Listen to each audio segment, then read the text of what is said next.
কথা বলা হচ্ছে, তাদেরকে সতর্ক করা হচ্ছে।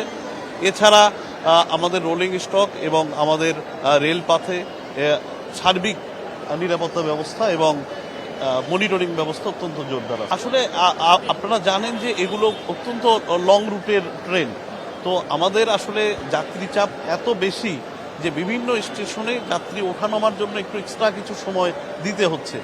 আর আমরা যেহেতু যাত্রী চাপ বেশি, আমরা একটু বাড়তি সতর্কতাও অবলম্বন করতেছি যে যাতে কোনো দুর্ঘটনা না ঘটে।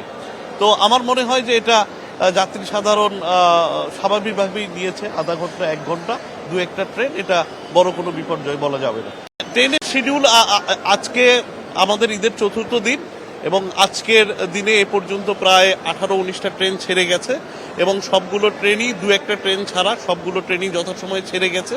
2-একটা ট্রেন হয়তো 50 মিনিট 1 ঘন্টা লেটে গেছে এবং এটা আমাদের রিকারিং হবে না, এটা আমরা কাভার করে ফেলবো। চেষ্টা করছি নামানোর, কিন্তু কোনো কোনো ট্রেনে আসলে এত বেশি যাত্রী ছিল যে আমরা চেষ্টা করেও আসলে সফল হয়নি। তাদেরকে বোঝানোর আমরা চেষ্টা করেছি। এরকম ঘটনা 2-একটা ট্রেনে হয়েছে।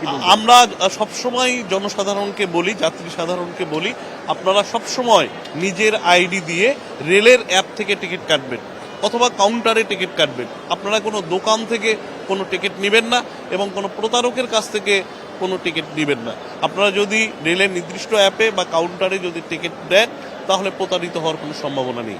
টিকিট কালোবাজার এসেছে, আমাদের এখানে পুলিশ, র্যাব, আমরা সবসময় সচেতন আছে এবং তাদের এই বাহিনীগুলো সচেতন আছে এবং আমরা যেখানেই এরকম কথা শুনছি গ্রেপ্তার করছি এবং সেগুলো জেল হাজতে পাঠানো হচ্ছে। হ্যাঁ, আপনি তো বললেন যে আমাদের মাত্র 1-2টি ট্রেনে এরকম ঘটনা ঘটেছে, তো এটা আমরা চেষ্টা করেছি তাদেরকে নামানোর জন্য।